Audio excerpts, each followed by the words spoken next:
الحمد لله نحمده ونستعينه ونستغفره ونعوذ بالله من شرور أنفسنا من يهد الله فلا مضل له ومن يضلله فلا هادي له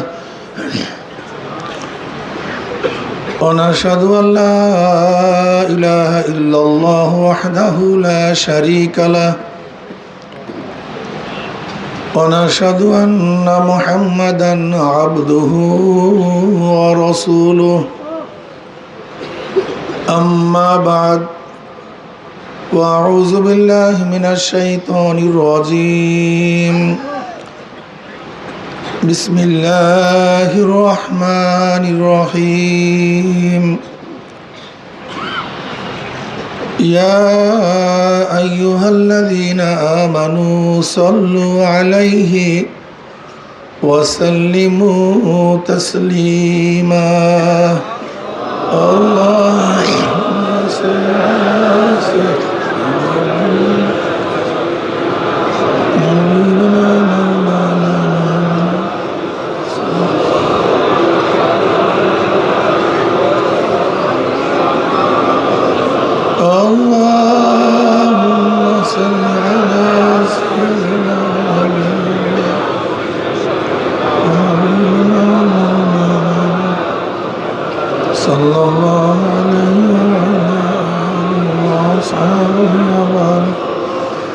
أعوذ بالله من الشيطان الرجيم بسم الله الرحمن الرحيم إن كنتم تحبون الله فاتبعوني يحببكم الله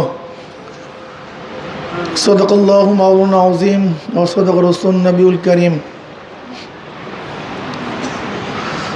আল্লাহ পাকের বান্দা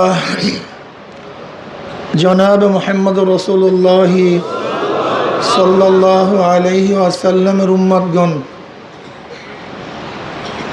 আল্লাহ পাক রব্বুল আলামিন আপনাকে আমাকে দয়া করে মায়া করে হাজার লক্ষ কোটি মানুষের মধ্য থেকে বেছে বেছে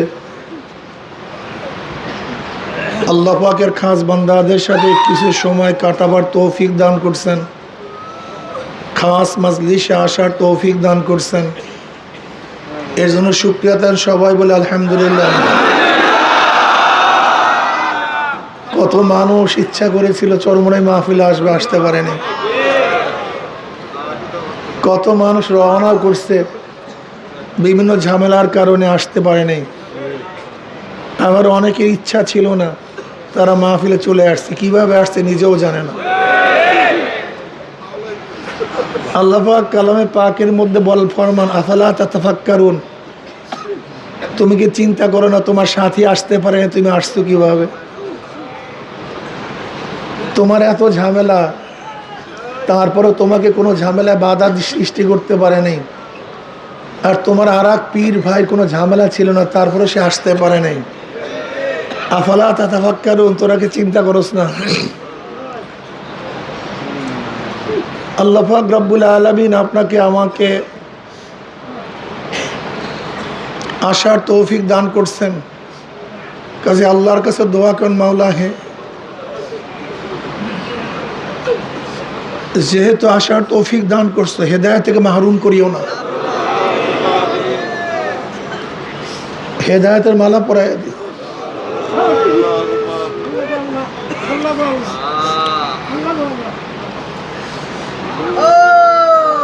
হেদায়েতের মালিককে একমাত্র আল্লাহ।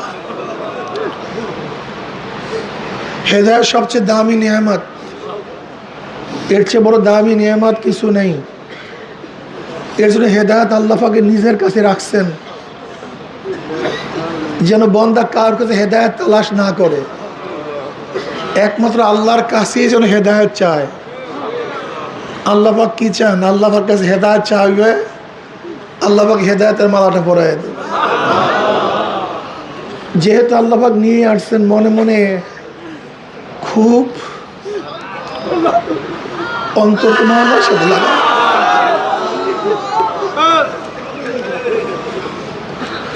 আল্লাহ যেহেতু আনছো এখন হেদায়েতটাও দিয়ে দাও। নিয়ে আসছো, যদি হেদায়েত না দাও কোনো ফায়দা নেই।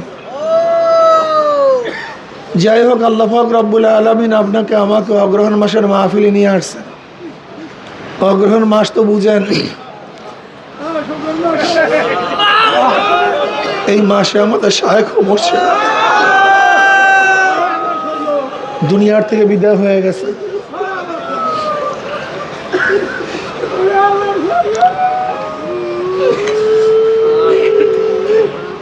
এই মাহফিল দাজান রহমতুল্লাহ আলী স্থাপন করেছেন। তিনি দুনিয়াতে নাই, শায়েখ রহমতুল্লাহ আলাই গোটা দুনিয়ার মধ্যে তরিকাকে পরিচিত করেছেন। তিনিও আজকে দুনিয়াতে নাই। শায়েখ রহমতুল্লাহ আলাই 7 সন্তানকে খাদিম হিসাবে আব্বাজান রহমতুল্লাহ আলাই ঘোষণা করেছেন। আমাদের মতো অযোগ্য নালায়েকরা মোটামুটিভাবে কাজ করতেছে, যদিও যোগ্যতা বলতে কিছু নেই। দাদে হকরা কাবিলিয়াত শর্তে নিস্ত, বলকে শর্তে কাবিলিয়াত দাদে উস্ত।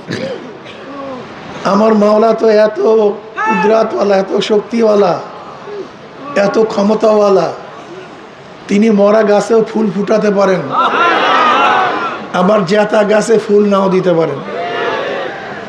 আল্লাহ পাক সাধারণ মানুষ থেকে খেদমত নিতে পারেন, আবার বড় থেকে খেদমত নাও নিতে পারেন। সব কিছু আল্লাহ পাকের ইচ্ছা, সব আমার মাওলা। যাই হোক, চরমনাই ময়দান কি এটা প্রথম বুঝতে হবে। চরমনাই ময়দান একটা ভ্রাম্যমাণ মাদ্রাসা।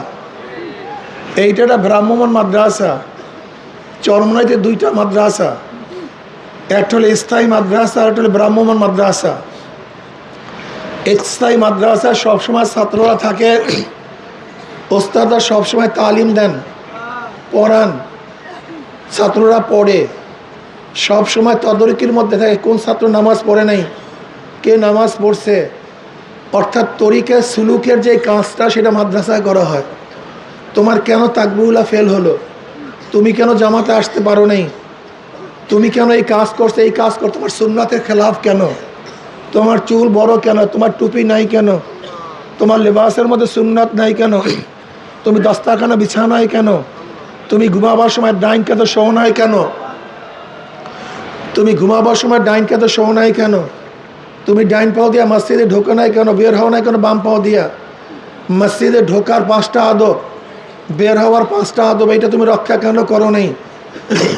তুমি ইস্তেনজাখানে এইভাবে ঢুকবে, এইভাবে বের হবো। অর্থাৎ একটা ছেলেকে, ছাত্রকে, ভাই একটু মাইক বাড়ায় দেন, ভিতরের মাইক একটু বাড়ায় দেন হালকা। ভাই আমার গলার অবস্থাটা বুঝছেন, কাজে আমার কথা বলতে কষ্ট হবে, আপনাদের বুঝতেও কষ্ট হবে, কাজে উভয়ের মধ্যে কাজ সারতে হবে, ঠিক আছে না ভাই? একটু ধৈর্য ধারণ করেন, বাকি তো আল্লাহ পাকের ইচ্ছা। আল্লাহ পাক বয়ান ছাড়াও হেদায়েত দিয়ে দিতে পারেন, এগুলি কিছু না, এগুলি সব ওয়াসাইল। হেদায়েত ছাড়াও আল্লাহ পাক, বয়ান ছাড়া কত মানুষকে আল্লাহ পাক হেদায়েত দিয়ে দিয়েছেন। এরকম হাজারো ঘটনা আছে। শায়েখ রহমতুল্লাহ আলাইহির চেহারার দিকে তাকাইছে, আল্লাহ হেদায়েত দিয়ে, মুসাফা করছেন, আল্লাহ পাক হেদায়েত দিয়ে দিয়েছেন। আসলে সোহবাত সবচেয়ে দামি, সবচেয়ে দামি সোহবাত। বয়ান তো গোটা দুনিয়ার মধ্যে চলতেছে, হাজারো চলতেছে, আমাদের বয়ান আর কি হেদায়েত হবে, আমরা নিজেরাই তো হেদায়েত প্রাপ্ত না। যাই হোক, যেটা বলতেছিলাম,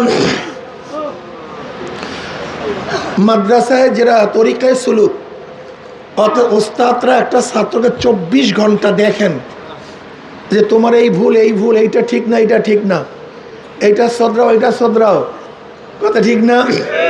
যেটা আগের জমানায় তরিকায় সুলুক ছিল। কিরে ভাই, মাইক ভিতরে বাজবে না কেন? ভিতরে মাইক বাজে না নাকি? মাইক কি বাজে না? না আমার কথা একেবারেই আস্তে হইতেছে? হ্যাঁ ভাই, কথা না বলি সবাই, সাউন্ড তো ঠিকই আছে,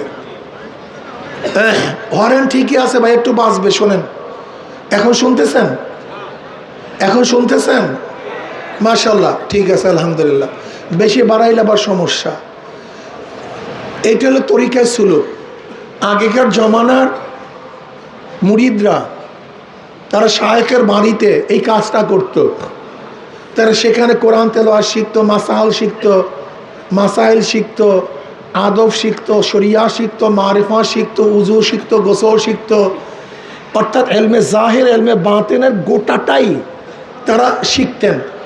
এমনকি দেখা যায় এক একজন, আমাদের এখন মাদ্রাসায় একটা ছেলে থাকে কত 12 বছর 13 বছর, তৎকালীন সময় শায়েখের দরবারে 30 বছর 40 বছর পর্যন্ত শায়েখের দরবারে থাকতো। 1-2 বছর না, 30-40 বছর পর্যন্ত তারা শায়েখের দরবারে থাকতেন। তারা অনেক খেদমত করতেন, যা ইচ্ছা তাই করতেন। এটার নমুনা হইল আহলে সুফফাদের মতো। আহলে সুফফাদের অবস্থাটা কি? আহলে সুফফাদের কোনো কাজ ছিল না, তারা কাজ করতেন না, ব্যবসা বাণিজ্য কিছুই করতেন না। যেটা আবু হুরায়রা রাদিয়াল্লাহু তাআলা আনহুর রওয়ায়াত থেকে আপনারা জানেন, হযরত আবু হুরায়রা রাদিয়াল্লাহু তাআলা ইসলাম গ্রহণ করেছেন 6ষ্ঠ অথবা 7ম হিজরিতে। 6ষ্ঠ অথবা 7ম হিজরিতে। নবী আলাইহিস সালাতু ওয়াস সালাম দুনিয়ার থেকে বিদায় হয়েছেন 11 হিজরিতে। মাত্র 3-4 বছর আগে হযরত আবু হুরায়রা রাদিয়াল্লাহু তাআলা আনহু ইসলাম গ্রহণ করেছেন, অথচ সবচেয়ে বেশি হাদিস রওয়ায়াত তিনি করেছেন। তাকে প্রশ্ন করা হয়েছে, তুমি নব মুসলিম, তুমি আমাদের আগে মুসলমান হও নাই, কিন্তু তুমি এত হাদিস রওয়ায়াত করো কিভাবে? তখন তিনি জবাব দিয়েছেন, হে আনসারীরা, তোমরা তো বাগান নিয়ে ব্যস্ত ছিলা, কৃষি নিয়ে ব্যস্ত ছিলা। মুহাজির তোমরা তো বাজার করার, ব্যবসা করার মধ্যে ব্যস্ত ছিলা। আর আমি আবু হুরায়রা কি করতাম? আমার না ছিল বাগান, না ছিল ব্যবসা, আমি সবসময় নবীর চেহারার দিকে তাকায়া থাকতাম। আমার কাজই ছিল তার চেহারার দিকে তাকায়া থাকা। আমার নবী কি বলতেন, কি করতেন, যেটা বলতেন মুখস্থ করতাম, যা করতেন আমল করতাম, আমি তার দিকে তাকায়া থাকতাম। আবু হুরায়রা রাদিয়াল্লাহু তাআলা আনহু বললেন, ইয়া নবী আল্লাহ, মনে থাকে না, আপনি যা বলেন মনে থাকে না, ইয়াদ থাকে না, ভুলে যায়।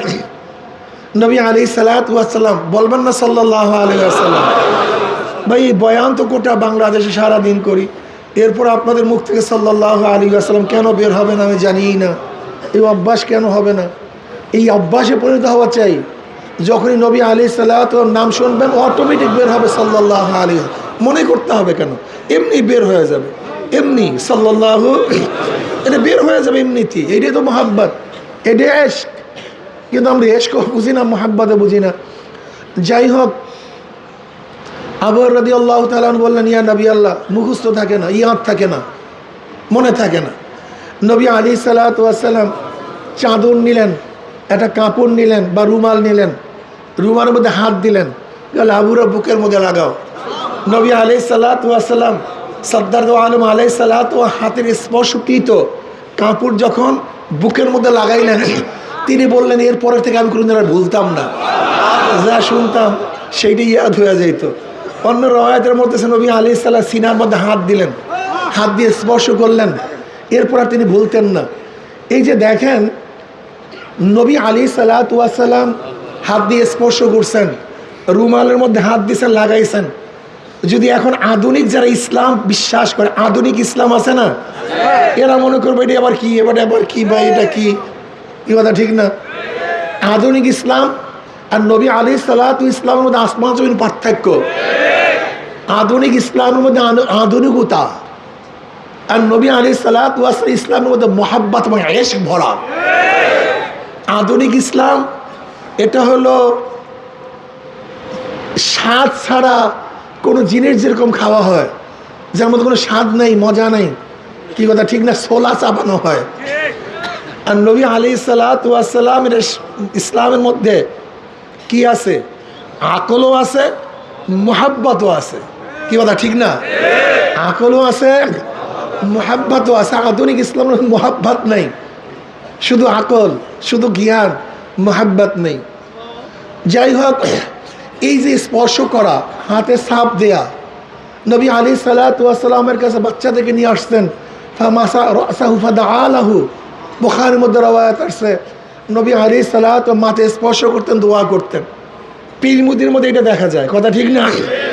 এগুলি কিন্তু আধুনিক ইসলামের মধ্যে দেখা যায় না। এগুলি দেখবেন যারা পীর মুরিদি করে তাদের মধ্যে এরকম দেখা যায় ফুক দেওয়া।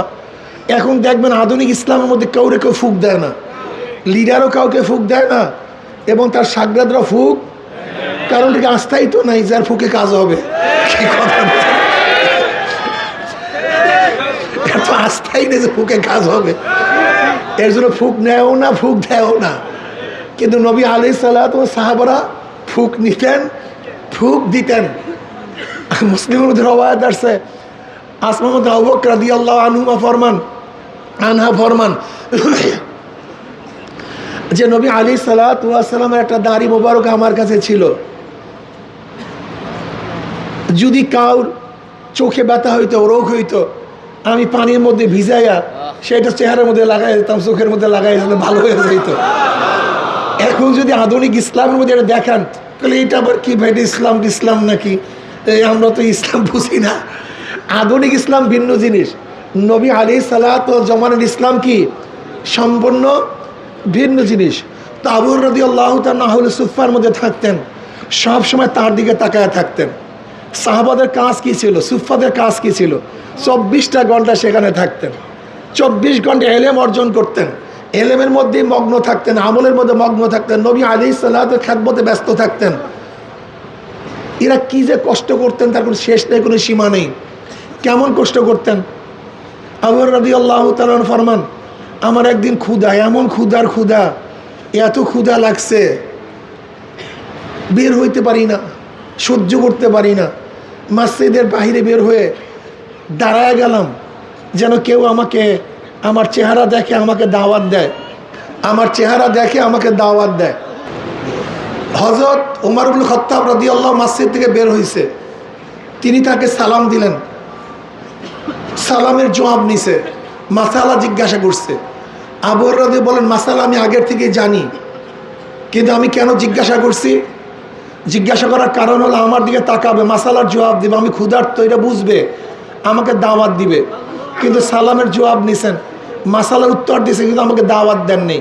আমি বুঝছি ওমরের ঘরেও কিছু নেই। এরপর আবু বকর রাদিয়াল্লাহু বের হয়েছে, আমি তাকে সালাম দিলাম, একই উদ্দেশ্যে মাসালা জিজ্ঞাসা করলাম, সে আমার সালামের জবাব দিছে, মাসালার উত্তর দিছে, কিন্তু আমাকে দাওয়াত দেয় নেই। এরপর সরদার দু আলম আলাইহিস সালাতু ওয়াস সালাম বের হয়েছে, আমি তাকে সালাম দিলাম, আমার চেহারার দিকে তাকাইয়ে বুঝতে পারছে ক্ষুধার্ত, আমার চেহারার দিকে তাকাইয়ে বুঝতে পারছে আমি অনেক বেশি ক্ষুধার্ত। সে ঘরে আওয়াজ করছে, ঘরে কিছু আছে খাওয়ার মতো? ঘরের থেকে জবাব আসছে, এক পেয়ালা দুধ, এর বাইরে কিছু নেই। আবু হুরায়রা রাদিয়াল্লাহু তাআলা আনহু এই কথা শোনার পরে দেখে এক পেয়ালা দুধ, নবী আমাকে বললেন, আবু হুরায়রা সবাইকে দাওয়াত দাও। আমি চিন্তা করলাম, এক পেয়ালা দুধ, আমরা 70 জন, প্রায় সুফার মধ্যে কত, প্রায় 70 জন, এক পেয়ালা দুধ সবাইকে দাওয়াত দিছে।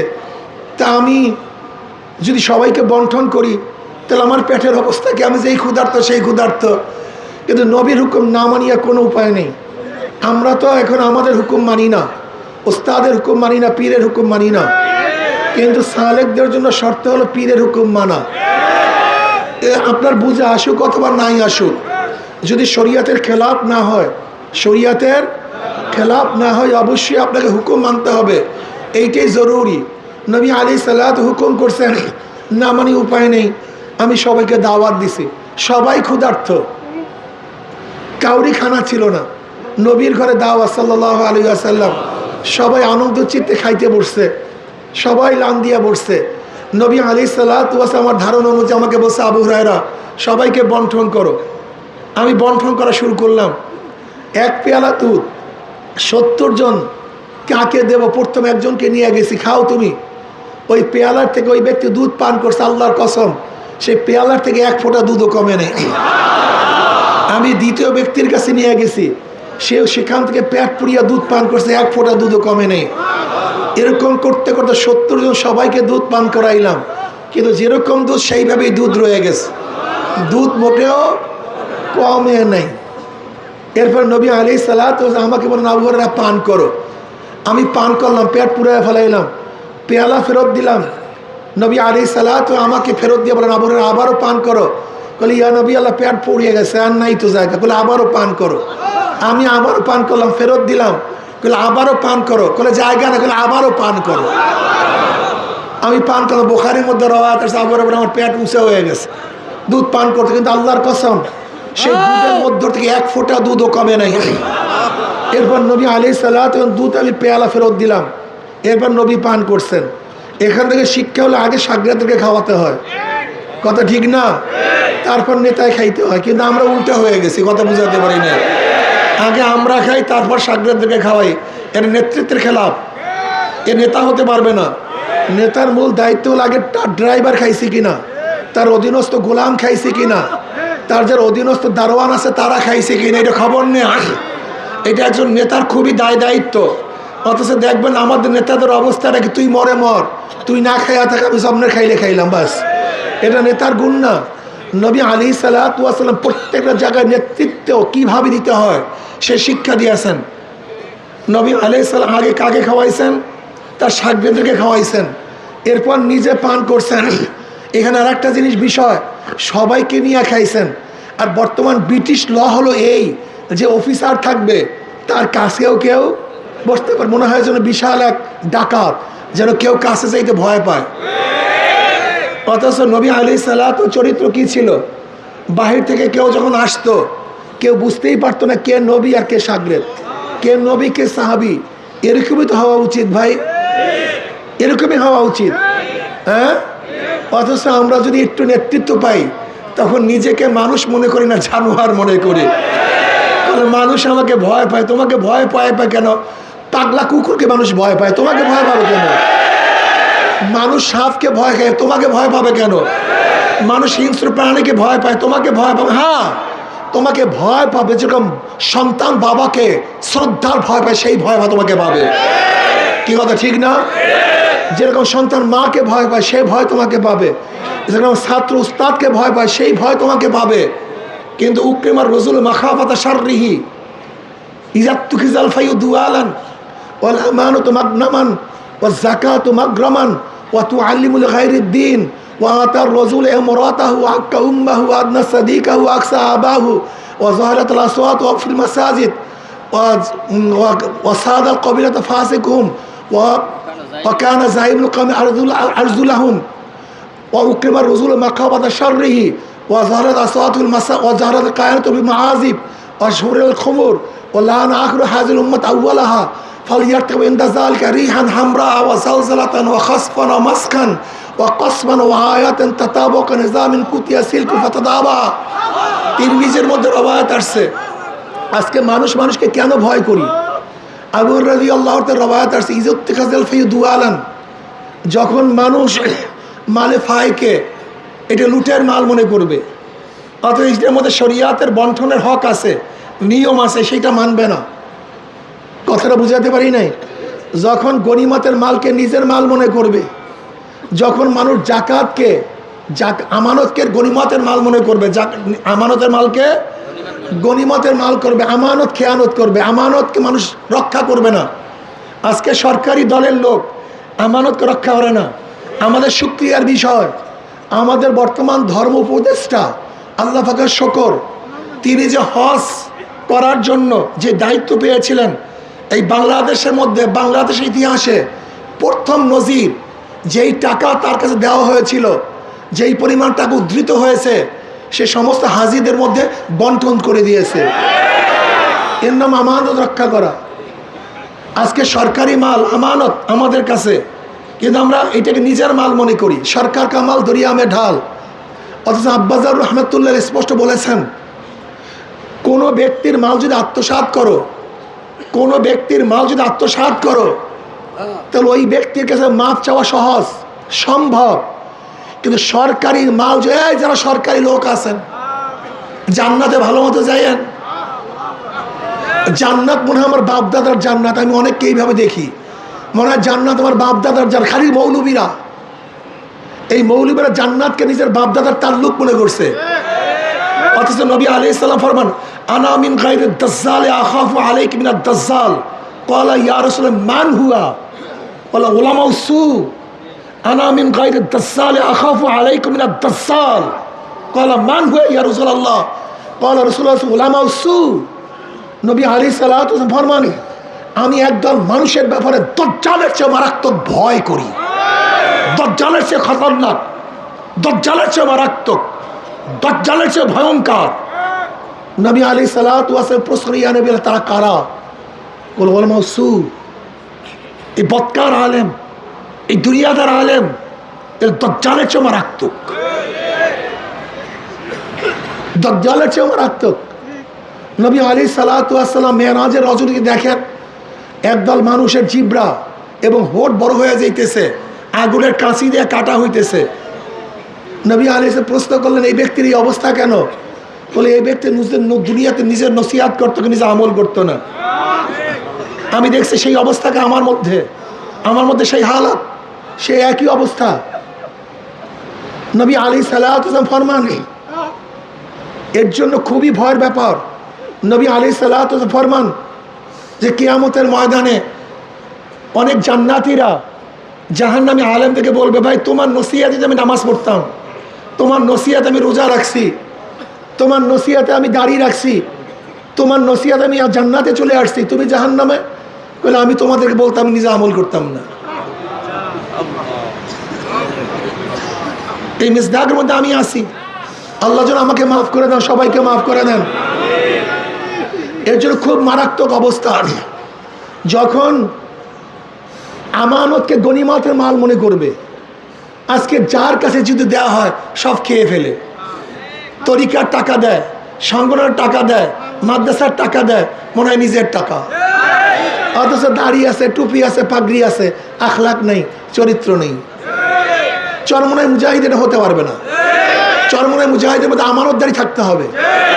নবী আলাইহিস সালাতু ওয়াস সালাম ফরমান, মুনাফিকের আলামত কয়টা?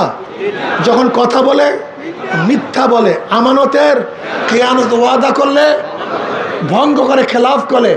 এটা বুখারীর মধ্যে রওয়ায়াত আসছে, মুসলিমের মধ্যে রওয়ায়াত আসছে, ওয়া ইন সাবা আও সাল্লা ওয়া ইন সাল্লা আও সামা। যদিও এই ব্যক্তি নামাজ পড়ে, রোজা রাখে, যদিও নামাজ পড়ে, খুব ভালো মতো শুনবে চরমনায় মুজাহিদরা। অনেকে এমপি হওয়ার জন্য দাঁড়াইছেন। আপনারা প্রতিনিধি হবেন, সরকারি প্রতিনিধি। আপনি জানেন ক্ষমতা হলো আগুনের পোশাক। ক্ষমতা হলো কি? জোরে বলেন। ক্ষমতা হলো আগুনের পোশাক। এইটা কোনো মজার বিষয় না, এটা আনন্দের বিষয় না, এটা ফুর্তির বিষয় না, এটা আগুনের পোশাক। যেরকম আগুনের পোশাক যদি কাউকে পরানো হয়, সতর্ক থাকতে হয়। যদি একটু অসতর্ক হয়, জ্বালায় সরকার করিয়া দেয়। ঠিক ক্ষমতা হলো আগুনের পোশাক। আর আজকে আমরা ক্ষমতাকে গনিমত মনে করছি, গলার মালা মনে করছি। আসলে আল্লাহর ভয় না থাকার কারণে সব কিছু আমাদের মধ্যে চড়ছে। এগুলি সব আসলে আল্লাহর ভয় নেই। ক্ষমতার জন্য পাগল হয়ে যাই, কে ক্ষমতায় যাব। আজকে চরমনায় মুজাহিদের মধ্যে দেখা যায় এই লোভ চলে আসছে। এই লোভ আমি অনেকের মধ্যে দেখতে আসছি, পাগল হয়ে গেছে ক্ষমতার জন্য। ওমর বিন খাত্তাব রাদিয়াল্লাহু অসুস্থ, তার কাছে গেছেন যে আপনার ছেলেকে আপনি খলিফা নিযুক্ত করেন। বলে, যেই বোঝা, যেই ভারী আমি বহন করতাম, আমি সেটা আমার ছেলের কাঁধে দেব, এটা আমি পারবো না। ক্ষমতাকে বোঝা মনে করতেন, ওজন মনে করতেন, আর আমরা ক্ষমতাকে ফুর্তি মনে করি। বুঝবা কয়েকদিন পর ক্ষমতা কেমন ফুর্তি। ক্ষমতাকে ফুর্তি মনে করে, আনন্দের বিষয় মনে করি, নিয়ামত মনে করি ক্ষমতাটাকে। হ্যাঁ, ক্ষমতা নিয়ামত, কিন্তু যে ক্ষমতাকে ব্যবহার করতে পারে, যে ক্ষমতাকে ব্যবহার করতে পারে, সেটা নিয়ামত না, বরং ধ্বংসের কারণ। আজকে সিগারেটি হওয়ার জন্য পাগল হয়ে যায়, সভাপতি হওয়ার জন্য পাগল হয়ে যায়। এমনকি দেখা যায় বাতিলপন্থীদের সংগঠনের মতো আমাদের সংগঠনের মধ্যেও কমিটি গঠন নিয়ে লাগছে গ্যাঞ্জাম। তার মানে ওর মধ্যে শয়তান ঢুকছে, ও তরিকা বোঝে নাই, ও চরমনায় তরিকার মধ্যে নাই, ওর মধ্যে শয়তান ঢুকছে। এত সহজ মাওলাকে পাওয়া, মাওলাকে পাওয়া সহজ হইলে নবীরা এত কষ্ট করছেন কেন, এত সাধনা করছেন কেন? যখন আমানতের মালকে গনিমাতের মাল মনে করবে, যখন এলমে দ্বীন শিখবে না, বরং দুনিয়ার এলেমের জন্য পাগল হয়ে যাবে, যখন মানুষ স্ত্রীর পাগল হবে, স্ত্রীর আনুগত্যতা করবে, কিন্তু মাকে শত্রু মনে করবে, মার কথা অমান্য করবে, যখন অন্যকে বন্ধু মনে করবে আর নিজের বাবাকে শত্রু মনে করবে, যখন মসজিদের মধ্যে সরগোল শুরু হয়ে যাবে, দুনিয়ার কথাবার্তা শুরু হয়ে যাবে, ও সাদ আল কবিলাত ফাসিকুহুম, যখন কবিলার গোত্রের নিকৃষ্ট এবং গুনাহগার ব্যক্তি নেতা হবে। যখন মানুষ মানুষকে মহাব্বত করে ভয়ে, মানুষ মানুষকে সম্মান করে ভয়ে, যে দারোগা সাহেবকে যে সালাম 2 হাত না দিয়ে দেয় কেস ঢুকাইয়া দেবে, দারোগা সাহেবকে যে ওসি সাহেবকে শ্রদ্ধা না করি আমাকে জেলে ঢুকাইয়া দেবে, এসপি সাহেবকে যে শ্রদ্ধা সম্মান না করি আমার বিরাট কেস দিয়া দিবে, মন্ত্রীকে শ্রদ্ধা সম্মান না করলে আমাকে থাপ্পড় দিবে, আমাকে জেলে ঢুকে দেবে। ওকুমার রজুল মাখাফাতা শাররিহি, মানুষ মানুষকে শ্রদ্ধা করবে সম্মান করবে তার ক্ষতির ভয়ে, এমনি না, এমনি সম্মান শ্রদ্ধা করবে না, ক্ষতি করবে। এই গুন্ডাকে আমি শ্রদ্ধা না করলে আমাকে থাপ্পড় দিবে, এই গুন্ডাকে আমি যদি দাঁড়ায় সালাম না করি আমাকে লাথি দিবে। এই কারণে মানুষ মানুষকে শ্রদ্ধা করবে, সম্মান করবে মানুষের ক্ষতির ভয়ে। যখন নর্তকীরা গান বাজনা সব জায়গায় ছড়িয়ে পড়বে, ওয়াজারাতুল কায়নাত ওয়াল মাআজিফ, ঘরে ঘরে গান বাজনা। এখন মোবাইল আবিষ্কার হওয়ার পরে এখন গান বাজনা পড়তে হাতের মধ্যে একেবারে ডাইরেক্ট চলে আসছে। কি কথা ঠিক না? আল্লাহ, যখন শরাব নেশা মানুষ আম করে ফেলবে, এখন দেখেন দোকানের নিচে হাত দিলেই গড়ি পাওয়া যায়, গাঁজা পাওয়া যায়, শরাব পাওয়া যায়, নেশা পাওয়া যায়। যখন শরাব নেশার সয়লাভ হয়ে যাবে, যখন বর্তমান জমানার লোক আগেকার জমানার লোকেরা গালি দিবে, ওরা কিছুই বুঝতো না। যেরকম সাহাবাদেরকে আমরা মনে করি এরা তো দুনিয়া সম্পর্কে কিছুই বোঝে না। দেখবেন একদল লোক এখন আছে যারা আমাদেরকে বলে ওরা দুনিয়া সম্পর্কে কিছু বোঝে না। এরকম লোক আছে কি নাই? অর্থাৎ বর্তমান জমানার লোক আগের জমানারকে গালি দিবে। রিহান হামরা, তখন তোমরা অপেক্ষায় থাকো অগ্নি বাতাসে। দেখেন অগ্নি বাতাস কেমন লাগছে, জঙ্গলের মধ্যে এমন বাতাস লাগছে আমেরিকায় সব পুড়িয়া সারকার করিয়া ফেলাইছে। তুরস্কের মধ্যে দেখছেন এমন বাতাস, অগ্নি বাতাসে বন জঙ্গল সব সাফ করিয়া ফেলাইছে। আপনারা দেখছেন জেরুজালেমের মধ্যে ইসরায়েলের মধ্যে এমনভাবে আগুন অগ্নি বাতাস পুরাইয়া সব সরকার রিহান হামরা অঝাল সালাতান। কয়েকদিন আগে বাংলাদেশে একটা ধাক্কা দিয়ে গেছে, ভূমিকম্প একটা নাড়া দিছে, আজকেও হয়েছে একটু না অঝাল খাসমান। দেখেন না বর্তমান জমানায় ভূমিকম্প হইতেছে, অনেকেই মনে করেন এই কারণ ওই কারণ, কোনো কারণ টারণ নেই, আল্লাহ পাকের সব গজব। কিন্তু কেউ আল্লাহ পাকের গজবও মনে করি না। আমরা ভূমিকম্পকে আল্লাহ পাকের গজবও মনে করি না, কারণ কোনো হুঁশও নেই। অখাসমান, জমি ধসে যাবে, হঠাৎ করে জমি ধসে যাবে। অমাসখান, মানুষের আকৃতি পরিবর্তন হয়ে যাবে, চেহারা অন্যরকমের হয়ে যাবে। এরপর নবী আলাইহিস সালাতু ওয়াস সালাম ফরমান, যেরকম তসবির রশি ছিঁড়িয়া গেলে একের পর এক দানা পড়তে থাকে, মাঝখানে ফাঁক থাকে না, এইভাবে একের পর এক গজব আসতেই থাকবে। সেই জমানা আসতেছে। এখন মানুষ মানুষকে শ্রদ্ধা করে তার ক্ষতির ভয়ে। কি কথা ঠিক না? আমরা আমাদেরকে শ্রদ্ধা সম্মানের জন্য করি না, ক্ষতির ভয়ে শ্রদ্ধা করি। সরকারি লোকদেরকে বুঝতে হবে, তুমি একজন খাদেম, সাইয়্যিদুল কওমে খাদেমুহুম, কওমের খাদেম ওই কওমের গোলাম হয়, খাদেম হয়। কওমের নেতা কওমের খাদেম হয়, নিজেকে খাদেম মনে করিও। একজন আব্বাজার রহমতুল্লাহ আলাই এই স্টেজ আমাদেরকে দাঁড় করেছেন খাদেম, নিজেদেরকে পীর মনে করা। কিন্তু এই নফস দমন করা আরও কঠিন। আমি দেখছি যতই চিন্তা করি নফসের মধ্যে আসি আমি জানি কি। এর জন্য খুব মারাত্মক অবস্থা। মান আরাফা নফসাহু ফাকাদ আরাফা রাব্বা, যে নিজেকে চিনতে পারছে সে আল্লাহকে চিনতে পারছে।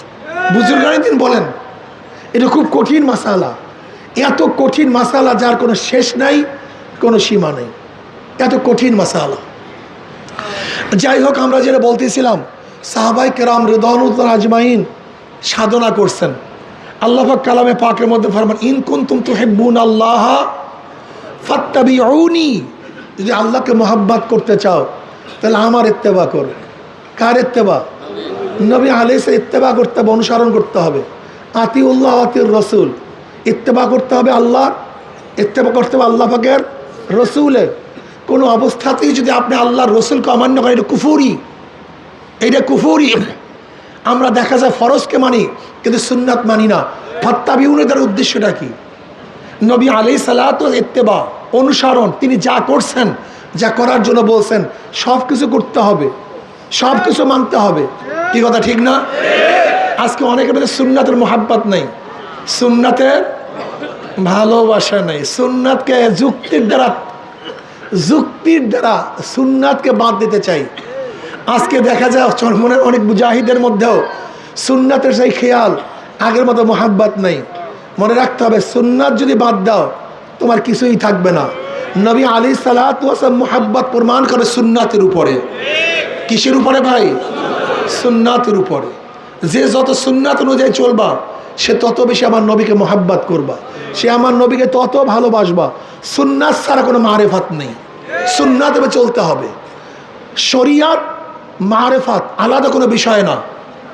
শরিয়াতরা মুকদ্দম তার আকনু মারেফাত আর শরিয়াত নিস বিরু। শরিয়াত ভিতরে মারেফাত হয় না।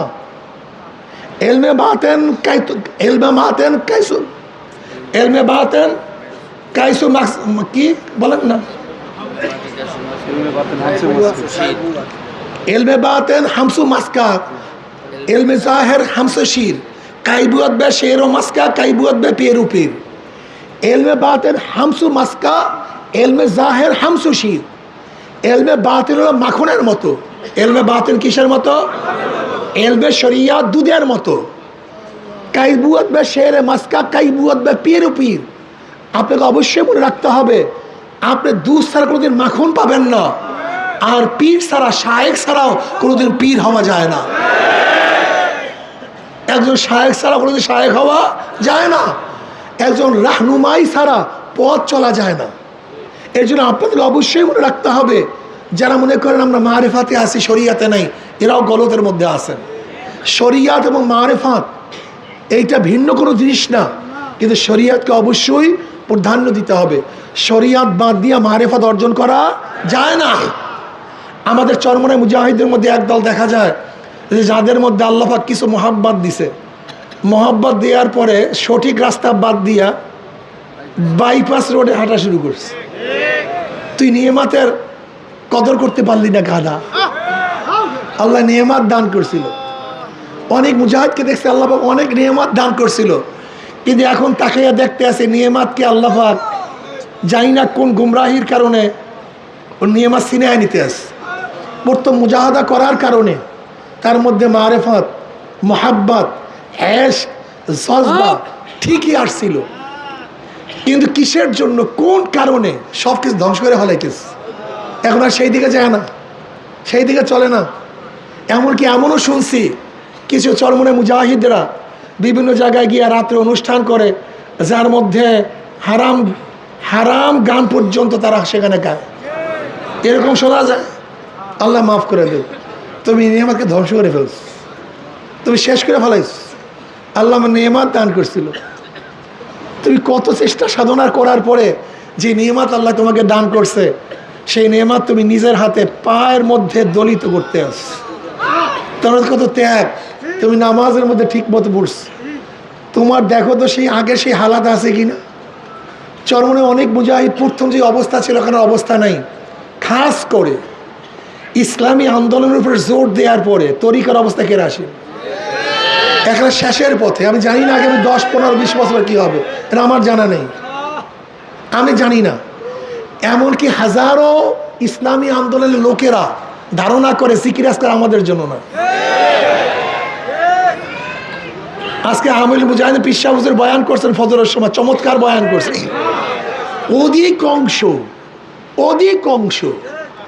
অধিকাংশ ইসলামী আন্দোলনের লোকেরা এখন আর মাহফিলে যায় না, ওই মফস্বলের মাহফিলগুলো যায় না, এবং জিকির আজকার তো প্রশ্নই আসে না। আমার ধারণা ইসলামী আন্দোলন 80% যারা বেশি বেশি দায়িত্বশীল, এদের চোখ পানি শেষ হয়ে গেছে। এটা আমার ধারণা, জানি না সত্য মিথ্যা, আমি জানি না, আমার ধারণা মিথ্যাও হতে পারে। 80% ইসলামী আন্দোলনের যারা ভালো ভালো দায়িত্বে আছে, চোখের পানি শেষ, চোখের পানি নাই, জিকির শেষ, নফল ইবাদত শেষ। আমার নজরে দেখছি সেই মোহাব্বত নাই। আগে দেখছি মুজাহিদরা এক এক জায়গায় মাহফিলে এক একজন মুজাহিদ এক এক দাওয়াত দিয়া সবাইকে মাহফিলে নিয়ে আসতো। এখন একা কোনো রকম আসে, কোন লোক দাওয়াতও দেয় না। সে জজবা নাই, তো সে জজবা শেষ হয়ে গেছে, সে জজবা নাই। এইটা কি ইসলামী আন্দোলন? ইসলামী আন্দোলন করা হয়েছে তোমাকে হাকিকত থেকে দূরে রাখার জন্য। তুমি কোন দিকে যাইতেছো? ছাত্র আন্দোলন মনে করে এটা আমাদের কাজ না, যুব আন্দোলন কাজ করে তরিকা আমাদের কাজ না, শ্রমিক আন্দোলন মনে করে এটা আমাদের কাজ না। তাই মুজাহিদদের এটা কাজ হবে কেন? এদের ঠাট্টা পড়ছে কিসে? এদের পাগড়ি আটকেছে কেন? এদের এই কাজটা হবে কেন? তাজকিয়ে নফস কি শুধু যারা মুরিদ হবে তাদের? তা তুমি কি হইছো? তুমি মনে রাখিও, মূল যদি ধ্বংস হয়ে যায় শাখা কোনোদিন টিকতে পারে না। এই কথা লিখিয়ে রাখো, ভালো মতো লেখো। যেখান থেকে চরমোনায় শুরু, সেই মূল যদি নষ্ট করে ফেলো, এই শাখা টিকবে না। চরমোনায় মুজাহিদরা যুক্তির মাধ্যমে, বহুত বড় আইলের মাধ্যমে লোকদেরকে দাওয়াত দেয় নাই, মোহাব্বত এবং ইশকের মাধ্যমে মানুষকে দাওয়াত দিছে। আমার জানা মতে হাজারো গেটের দারোয়ান মালিককে দাওয়াত দেওয়ার কারণে দাওয়াত কবুল হয়ে গেছে। হাজারো ড্রাইভার মালিককে দাওয়াত দেওয়ার কারণে দাওয়াত কবুল হয়ে গেছে। আর তোমার মতো আমার মতো বহুত আলেমরাও দাওয়াত দেওয়ার কারণে কোনো দাওয়াত কবুল হয়নি। এর কারণটা কি? আপনারা জানেন কাদিসিয়ার যুদ্ধ, কাদিসিয়ার যুদ্ধ ভয়াবহ যুদ্ধ হয়েছিল মুসলমানদের সাথে। ওমর ইবনে খাত্তাব রাদিয়াল্লাহু জামানায় মশওয়ারা হয়েছিল যে ওমর ইবনে খাত্তাব রাদিয়াল্লাহু তাআলা আনহুকে নেতৃত্ব দিয়ে পাঠাবেন, কিন্তু আবার মশওয়ারা হয়েছে না, ওমর ইবনে খাত্তাব রাদিয়াল্লাহু তো মদিনায় থাকবেন। সাদ বিন আবি ওয়াক্কাস রাদিয়াল্লাহু তাআলা আনহুকে নেতৃত্ব দেওয়ার জন্য সবাই পরামর্শ করলেন, সবাই খুশি হয়েছেন। সাদ বিন আবি ওয়াক্কাস রাদিয়াল্লাহু তাআলা নেতৃত্ব দিলেন। ওমর ইবনে খাত্তাব রাদিয়াল্লাহু, এই নসিহতগুলো কিয়ামত পর্যন্ত মনে রাখবেন। আমি এখন কয়েকটা কথা বলবো, কিয়ামত পর্যন্ত মনে লাগার মতো কথা। আজকে এমনি তো বুঝেন গলার অবস্থা খারাপ, এর জন্য সুর টুর দিয়ে বেশি বয়ান করতে পারবো না।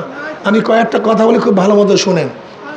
সাদ বিন আবি ওয়াক্কাস রাদিয়াল্লাহু তাআলা ওমর ইবনে খাত্তাব রাদিয়াল্লাহু ডাকলেন, ডাকিয়ে বলেন, সাদ শোনো, তুমি নবীর মামা, এই চিন্তা করিও না। তুমি সাহাবী, এই চিন্তা করিও না। এরপর কি নসিহত করলেন? আল্লাহর সাথে আমাদের সম্পর্ক আত্মীয়তার সম্পর্ক না, আল্লাহর সাথে আমাদের সম্পর্ক বংশের সম্পর্ক না, আল্লাহর সাথে আমাদের সম্পর্ক বন্দিগির সম্পর্ক। এটা সবচেয়ে কঠিন কথা। আল্লাহর সাথে আমাদের সম্পর্ক বন্দিগির সম্পর্ক, বংশের না।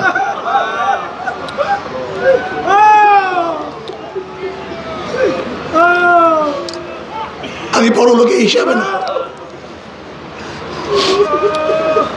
আল্লাহর সম্পর্ক। আমি মন্ত্রী হয়েছে এর জন্য আল্লাহ আমার সাথে সম্পর্ক করছে না, আমি প্রেসিডেন্ট হয়েছি এর জন্য আল্লাহ আমাকে মহাব্বত করেন, ব্যাপারটা এরকম না।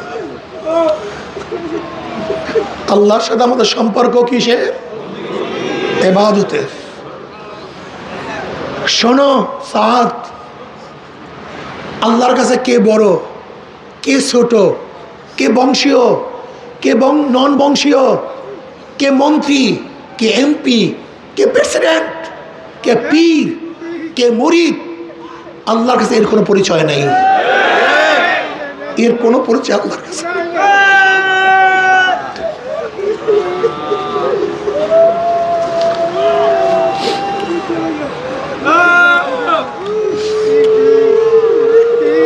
সাত, সবাইকে নেকের দাওয়াত দিবা, তাকওয়া অনুযায়ী চলতে বলবা। আর তাকওয়া হলো আল্লাহ পাকের আনুগত্যতা লাভ করা, গুনার থেকে বাঁচিয়া থাকা। হযরত সাদ রাদিয়াল্লাহু তাআলা আনহু কাফের নিয়ে রওনা করলেন। তখন তিনি রুস্তুমকে একটা বাণী পাঠাইলেন, ইন্নামাই কওমান ইউহিব্বুনাল মাউতা কামা ইউহিব্বুনাল খামারা। আমার সাথে এমন একটা জাতি নিয়ে আমি আসতেছি যারা মৃত্যুকে এত বেশি পছন্দ করে, যেরকম তোমরা শরাবকে মোহাব্বত করো, তারা মৃত্যুকে সেইভাবে মোহাব্বত করে। মুসলমানরা মৃত্যুকে সবচেয়ে বেশি মহাব্বত করে। ইন্নামাই কওমান ইউহিব্বুনাল মাউতা, আমার সাথে এমন একটা কম নিয়ে আসতেছি যারা সবচেয়ে মৃত্যুকে বেশি মহাব্বত করে, সেই কম নিয়ে তোমাদের কাছে আসতেছে। আমাদের সাথে আল্লাহর সম্পর্ক কি ভাই? জোরে বলেন। না তুমি মন্ত্রী, না তুমি এমপি, না তুমি মিনিস্টার, না তুমি কোরাইশি, না তুমি চামার না ঋষি, তুমি চামার না ঋষি,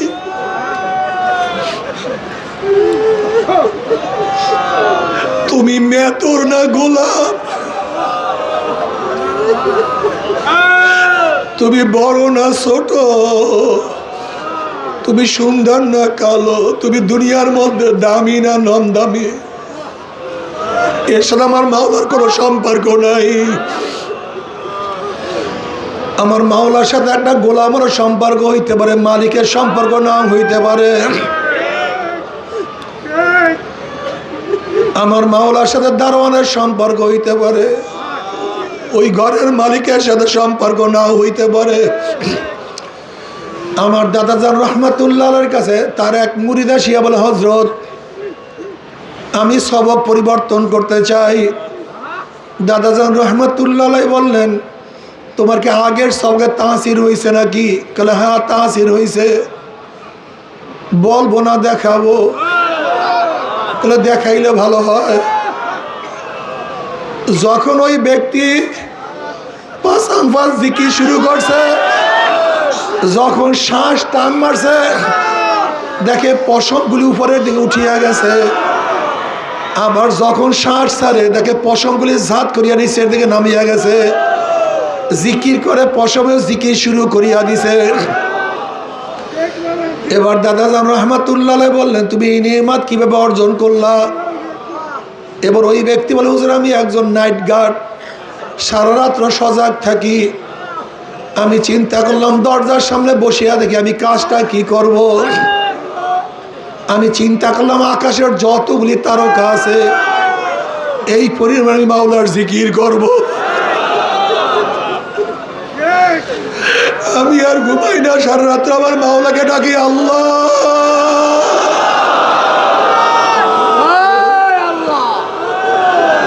আল্লাহ।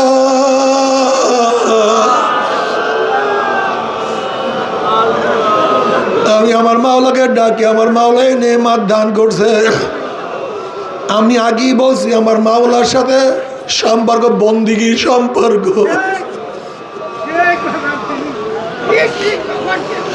যে যত ইবাদত করবা সে তো আমার মাওলাকে পাবা। দেখো আমরা বারবার একটা কথা বলতে চাই, এখান থেকে ঢাকা আমাদের থেকে অনেক দূরে। কেউ যদি ভাষান্তরে যায়, ঢাকা দূরে না কাছে? ঢাকা কাছে। আবার কেউ যদি চাঁদপুরে যায়, ঢাকা আরো কাছে। কেউ যদি মুন্সিগঞ্জে যায়, ঢাকা আরো কাছে। তার মানে ঢাকা ঢাকার জায়গায়, তুমি দূরে তুমি কাছে, তুমি অগ্রসর হও তুমি পিছনে যাও। ঠিক আমার মাওলা আমার মাওলার জায়গায় আছে, তুমি দূরে আমি। যারা মাওলার দিকে অগ্রসর হয় তারা মাওলার কাছে, আর যারা মাওলার থেকে দূরে তারা মাওলার থেকে দূরে। আল্লাহ আসলে মাওলা মাওলার জায়গায় আছে, তুমি দূরে আমি দূরে, অমুকে কাছে অমুকে কাছে।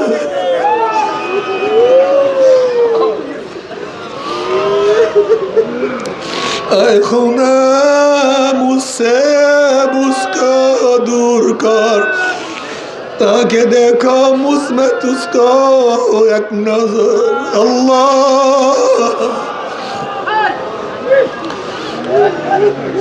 আল্লাহ তুই আমাদের সবাইকে মাফ করিয়া দাও। দেখো আমার মাওলা পাক কি বলেন, ওয়া হুয়া মাআকুম আইনামা কুনতুম। নানু আকরাবু ইলাইহি মিন হাবলিল ওয়ারিদ। আমার মাওলা বলে আমি তো তোর রগের নিকটে, আমি তো তোর রগের চেয়ে নিকটে। তার মানে আমার মাওলা তো মাওলার জায়গায় আছে, আমার মাওলা তো আমার কাছে আছে, কিন্তু আমি তো মাওলার থেকে অনেক দূরে চলে গেছি। আল্লাহ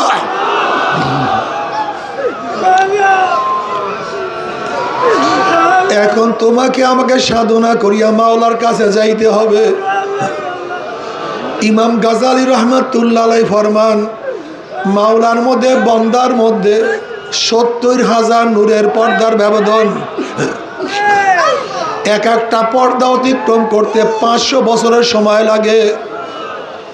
এবার ইমাম গাজালি রহমাতুল্লাহ আলাইহি বলেন, আমার মাওলা যাকে কবুল করে, আমার মাওলা যাকে পছন্দ করে, ১ সেকেন্ডের মধ্যে ৭০,০০০ নূরের পর্দা ভেদ করিয়া আমার মাওলা বান্দাকে কাছে ডাকিয়া নেয়। আল্লাহ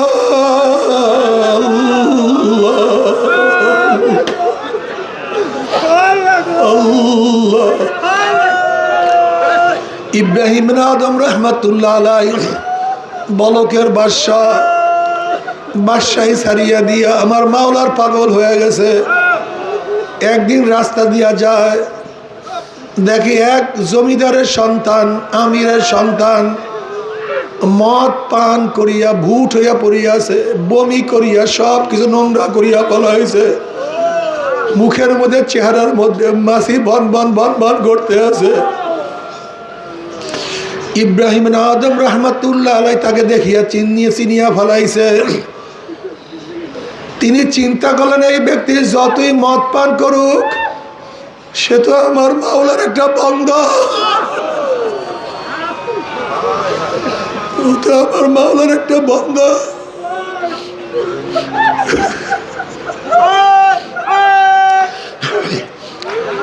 ইব্রাহিম আদম রহমাতুল্লাহ আলাইহি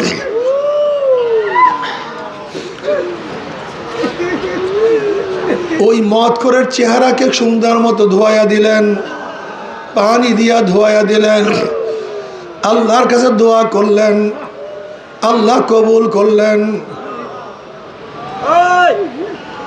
যখনই ওই ব্যক্তি মুখ খুললো, চেহারা খুললো, দেখি ইব্রাহিম আদম রহমাতুল্লাহ আলাইহি তার সামনে তার চেহারা ধোয়া দিছে। ওই ব্যক্তি বলছে, হুজুর আমার মতো একজন মদখোরকে আপনি এত স্নেহ করছে, এত আদর করছে, আপনি আমাকে ঘৃণা করেন নাই। আমি আজকের থেকে তওবা করলাম, আর কোনোদিন মদ পান করব না, আর কোনোদিন মদের চুমুক দেব না। আমাকে তওবা করান, আমাকে বয়াত করান। ওই ব্যক্তি খালেস তওবা করছে, মাওলার কাছে মাপ চাইছে, মাওলা হে মাফ করিয়া দাও, ক্ষমা করিয়া দাও। আমার মাওলা তওবা কবুল করছে। এবার ইব্রাহিম আদম রহমাতুল্লাহ আলাইহি দেখেন, ওই ব্যক্তি তওবা করার সাথে সাথে ওই ব্যক্তির মাকাম জামানার সমস্ত ওলিদের উপরে চলিয়া গেছে। এবার ইব্রাহিম আদম রহমাতুল্লাহ আলাইহি মাওলার কাছে বললেন, মাওলা এই ব্যক্তি এই মাত্র তওবা করছে, কিন্তু তার মাকামকে এত উঁচা উঠাইছো কিভাবে? এবার আল্লাহ পাক জবাব দিলেন, ইব্রাহিম তুমি তোমার হাত দিয়ে আমার বান্দার চেহারাকে মুছাইয়া দিছো, তুমি আমার গোলাম হিসেবে আমার বান্দাকে ঘৃণা করো নাই। ওর সাথে আমার ঈমানের সম্পর্ক ছিল, আমাকে বিশ্বাস করতো। তুমি আমার জন্য তোমার বাসায় ছাড়িয়া দিছ, আমার জন্য সব কিছু ত্যাগ করিয়া ফেলাইছ। যেহেতু তুমি তোমার হাত দিয়ে ওর চেহারা মুছাইয়া দিছ, আমি মাওলার কুদরতি হাত দিয়ে ওর কলবকে ধোয়াইয়া ফেলাইছি।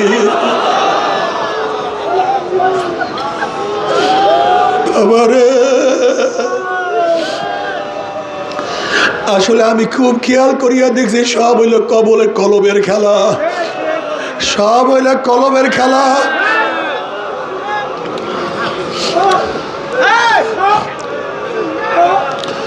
আল্লাহ আল্লাহ।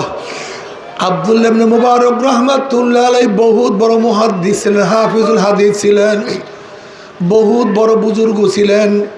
আব্দুল্লাহ ইবনে মুবারক রাহমাতুল্লাহ ইমাম বুখারীর উস্তাদ ছিলেন, ইমাম আযমের শাগির্দ ছিলেন। এই আব্দুল্লাহ ইবনে মুবারক রাহমাতুল্লাহ আলাইহি ইন্তেকালের পরে তার এক শাগির্দ স্বপ্ন দেখে যে আব্দুল্লাহ ইবনে মুবারকের উপরেও এক কামারের মর্যাদা হয়ে গেছে, আগে জান্নাতে চলিয়া গেছে, উনি আশ্চর্য হয়ে গেছেন। জমানার বহুত বড় ইমাম, বহুত বড় বুজুর্গ, তার চেয়েও কামারের মর্যাদা কিভাবে বেশি হইতে পারে? ওই ব্যক্তি ঘুমের থেকে জাগ্রত হওয়ার পরে কামার স্ত্রীর কাছে গেছে, বলে তোমার স্বামী কি আমল করতো, এমন কি আমল করতো? বলে কই আমার স্বামী একজন ব্যক্তি, একজন সাধারণ মুসলমান, যেই আমল করে সেই আমলই করতো, এর চেয়ে বেশি আমল তো তিনি করতেন না। কল না, বলো কি আমল করতো? কলে হ্যাঁ আর একটা আমল আছে। কলে সেইটা কি? কলে আব্দুল্লাহ ইবনে মুবারক ছাদের উপরে নামাজ পড়তো আর আমার স্বামী দায়ের উপরে আতর দিয়া পিটাইতো আর মাওলার কাছে কান্নাকাটি করতো, মাওলা রে আমাকে বানাইছো গরিব, আমাকে কাজ করিয়া খাইতে হয়, সংসার চালাইতে হয়, যদি সংসার চালাইতে না হইতো আমি আব্দুল্লাহ ইবনে মুবারকের মতো সারা রাত তোমার গোলামি করতাম, তোমার ইবাদত করতাম। আব্দুল্লাহ ইবনে মুবারক ইবাদত করতো, আমার স্বামী কান্নাকাটি করতো।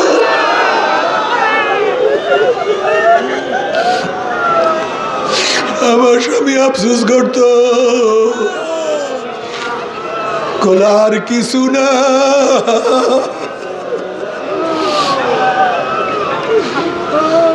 আর কিছু না। এই কারণে মাওলা পাক রব্বুল আলামিন তোমার স্বামীর মর্যাদা বাড়ায়া দিয়েছে। বাবারে সব কিছুর কলম। নবী আলাইহিস সালাতু ওয়াস সালাম সাহাবীদেরকে বললেন, তোমরা কেউ যদি জান্নাতি মানুষ দেখতে চাও, ওই দেখো জান্নাতি মানুষ। মানুষ সবাই তাকাইলেন, জান্নাতি মানুষ দেখছে। পরের দিন বললেন, তোমরা কেউ যদি জান্নাতি মানুষ দেখতে চাও, জান্নাতি মানুষ দেখো। সাহাবারা দেখলেন প্রথম দিন যেই ব্যক্তির কথা বলেছে আজকেও সেই ব্যক্তি। আবার নবী আলাইহিস সালাতু ওয়াস সালাম তৃতীয় দিন বললেন, তোমরা কেউ জান্নাতি মানুষ দেখতে চাইলে জান্নাতি মানুষ দেখো। এবার তৃতীয় দিন দেখেন যেই ব্যক্তিকে প্রথম দিন দ্বিতীয় দিন ওই একই ব্যক্তি। 3 দিন নবী বললেন, জান্নাতিকেও মানুষ দেখতে চাও, ওই মানুষ দেখো। এক সাহাবী চিন্তা করলেন, এই ব্যক্তি এমন কি আমল করে যে নবী আলাইহিস সালাতু ওয়াস সালাম 3 দিন পর্যন্ত একজনকে বারবার জান্নাতি মানুষ বলছে।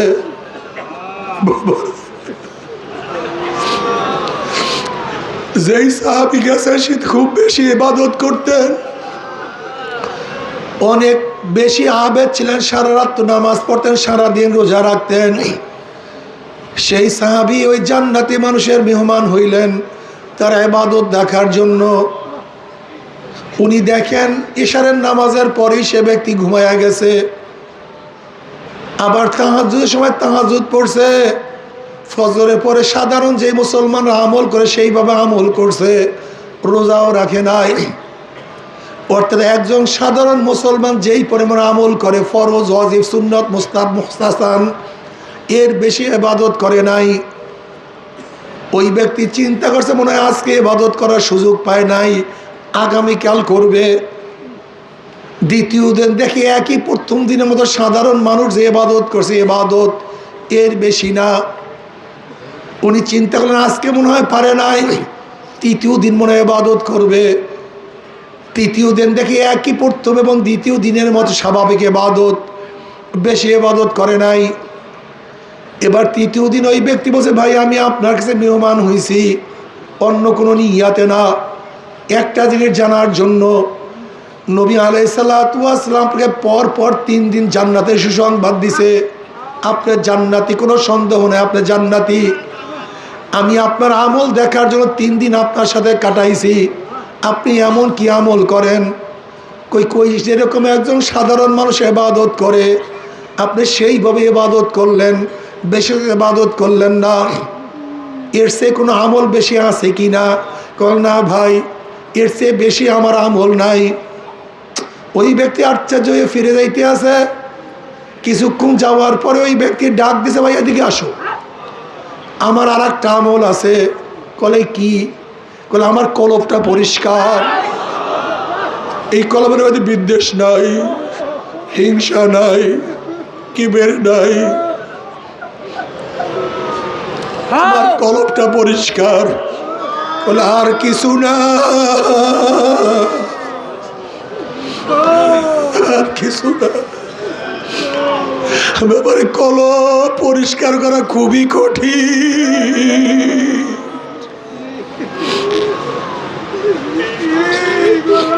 কি যে কঠিন! এই দরিয়ায় ঝাঁপ দেওয়ার আগে বুঝবার এই দরিয়া কত কঠিন। এই দরিয়ার নদীর তোর কত মারাত্মক, কত মারাত্মক তোর, কত মারাত্মক তোর। এই দরিয়ার মধ্যে ঝাঁপ দেওয়ার আগে বোঝা সম্ভব না। আসলে আমাদের কলবটা পরিষ্কার না, আমাদের চেহারা পরিষ্কার, আমাদের শরীর পরিষ্কার, আমাদের টুপি পরিষ্কার, আমাদের দাড়ি সফেদ, আমাদের জামা পরিষ্কার, পাগড়ি পরিষ্কার, বিছানা পরিষ্কার। কিন্তু কাল্লা বাল রানা, কাল্লা আমাদের কলবটা নষ্ট হয়ে গেছে, নষ্ট হয়ে গেছে। কাল্লা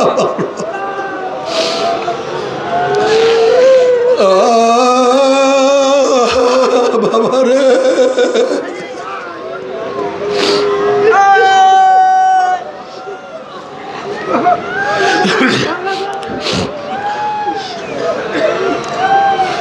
কলব পরিষ্কার করো খুব কঠিন। বাবারে তোমার আমার হালাত হলো এই, আমি জান্নাতে যাব না যাইবে কে? এইটা হলো তোমার আমার হালাত। আর হাসান বসরি রহমাতুল্লাহ আলাই জলিল কদর তাবি, ওমর ইবনে খাত্তাব রাদিয়াল্লাহু তাআলা যার তাহানিক করাইছে, আসমা রাদিয়াল্লাহু আনহার ঘরে যিনি লালিত পালিত হইছে, হাসান বসরি রহমাতুল্লাহ আলাইহির সম্পর্কে সবাই জানো। এই হাসান বসরি রহমাতুল্লাহ আলাইহি একদিন বলেন, নবী আলাইহিস সালাতু ওয়াস সালাম বলছেন, জাহান্নাম থেকে 1000 বছর পরে এক ব্যক্তিকে বের করা হবে। জাহান্নাম থেকে 1000 বছর পরে এক ব্যক্তিকে বের করা হবে।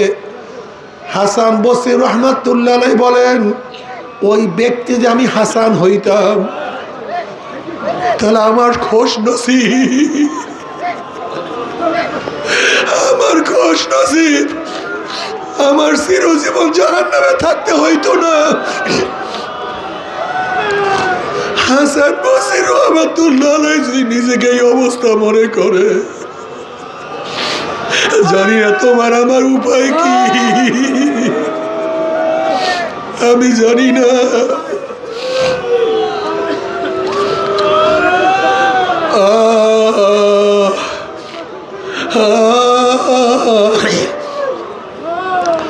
থানবী রহমাতুল্লাহ আলাইহি ফরমান, মাওলা আমাকে মাফ করিয়া যদি জান্নাতের লোকের জুতাও বানাইয়া দেয় আমার জন্য খোশ নসিব। তুমি জান্নাতের জুতা হইয়া থাকি, অথচ তুমি আমি নিজেকে কত বড় মনে করি জানি না।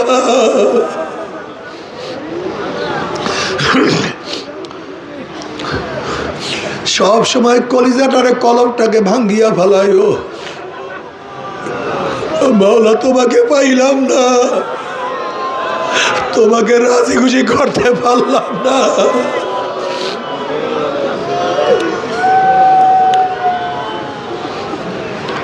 সব সময় নিজের কত গুনার কথা স্মরণ করিও। ইয়া আইয়ুহাল মুযনিবুল মুসিজারাইমুহু লা তানসা যানবাকা ওয়াজকুর মা সালাফা। এ চরম গুনাহগার, এ চরম পর্যায়ে গুনাহগার, গুনার কথা ভুলিও না। মরার আগে মাওলার কাছে তওবা করিয়া মরিও।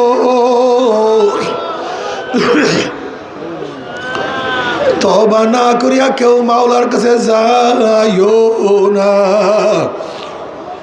এ আমার চরমনার মুজাহিদেরা, এ আমার সাধারণ বাবারা, এ আমার পর্দালের মা বোনেরা, এই চরমনার ময়দান ক্ষমতা দখল করার কোনো ময়দান না।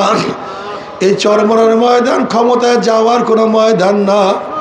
এই চরমনার ময়দান টাকা পয়সা কামাই করার কোনো জায়গা না। এই চরমনার ময়দান সম্মান ইজ্জত কামাই করার জায়গা না।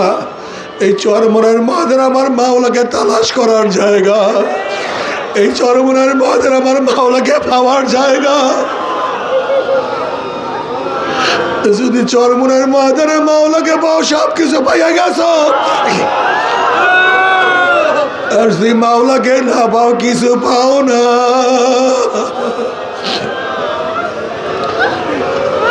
কিছু পাও না। আল্লাহ এই জন্য কলবকে সব সময় মাওলার দিকে ঝুঁকায় রাখিও। ইয়াওমা লা ইয়ানফাউ মালু ওয়ালা বানুনা ইল্লা মান আতাল্লাহ বিকলবিন সালিম।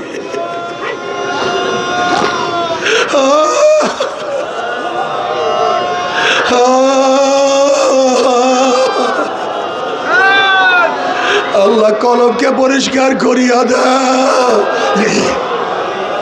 তোমার নিজের পবিত্র কুদরতি হাতের দ্বারা কলবটাকে পরিষ্কার করিয়া দাও। তোমার কুদরতি হাতের দ্বারা কলবটাকে পরিষ্কার করিয়া দাও। চোখের পানি শুকাইও না, চোখের পানি শুকাইও না। জিকির বন্ধ করিও না, হালকা জিকির ছাড়িও না। মাসিক ইস্তেমায় যাইও। কলিজার থেকে আমার মাওলাকে ডাকিও। আল্লাহ, ওরে আমার মাওলা,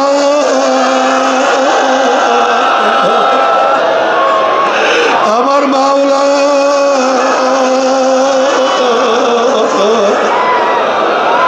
আমার মাওলা।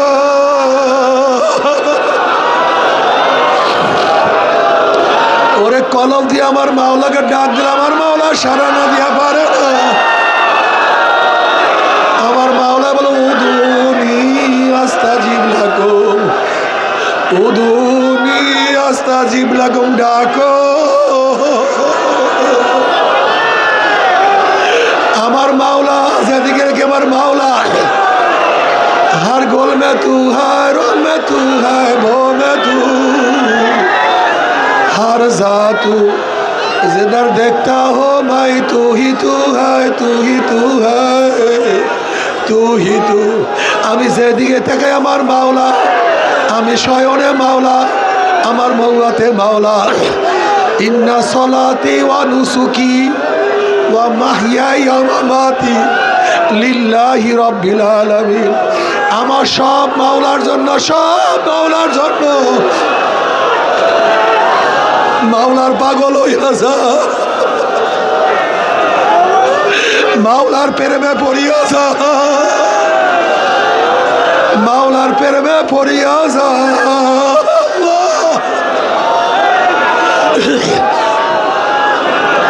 এশকে আসল আস্ত কুসু বর ফুরুক, এশকে আসল আস্ত কুসু বর ফুরুক, हर के जुज़मा शुके बाकी जुमला शोर। মাওলার মোহাব্বতের আগুন কলিজার মধ্যে লাগাইয়া দাও।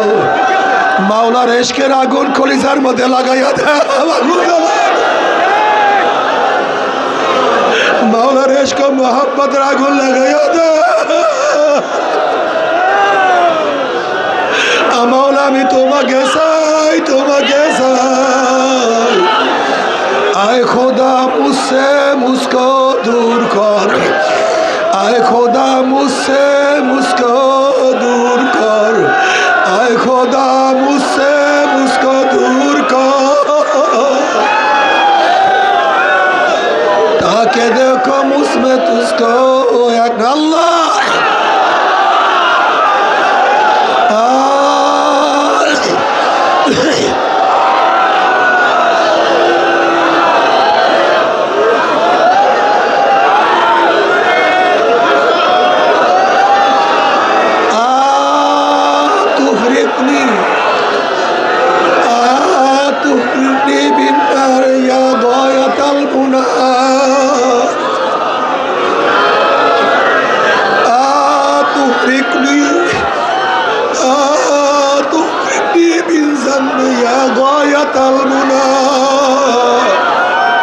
فأين رضائي ثم أين مخافتي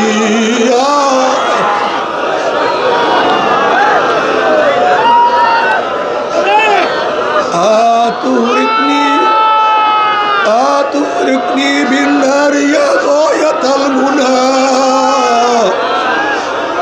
فأين رجائي فأين رجائي ثم أين مخافتي এ আমার শেষ ভরসা, এ আমার শেষ আশ্রয়স্থল, এ আমার শেষ জায়গা। তুমি কি আমাকে আগুনে জ্বালাবা?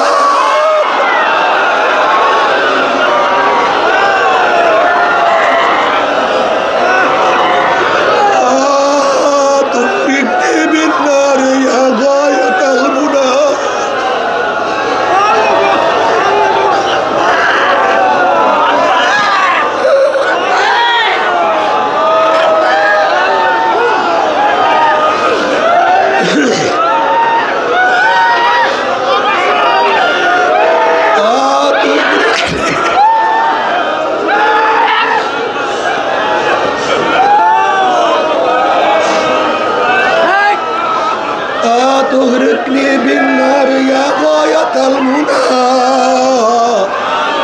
فأين رجائي ثم أين مخافتي এ আমার শেষ ভরসা, এ আমার শেষ আশ্রয়স্থল, এ শেষ মাফ করেওয়ালা, এ আমার রহমান। তুমি কি আমাকে আগুনে জ্বালাবা?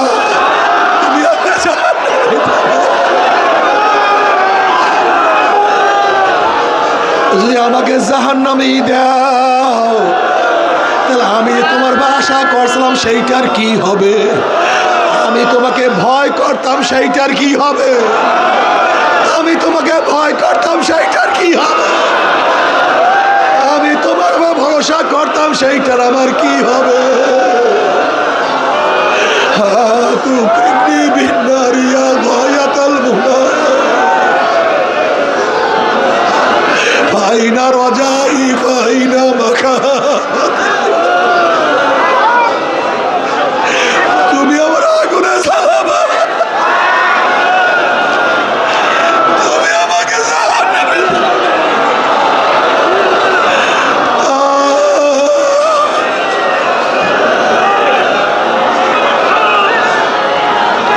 আল্লাহ আমাদের সবাইকে মাফ করিয়া দাও, আমাদের সবাইকে ক্ষমা করিয়া দাও।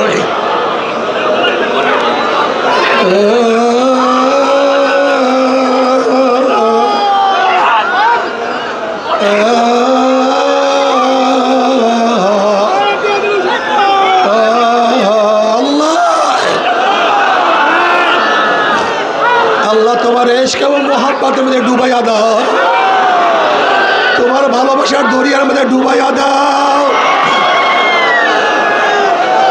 তোমার ডুবাইয়া দাও।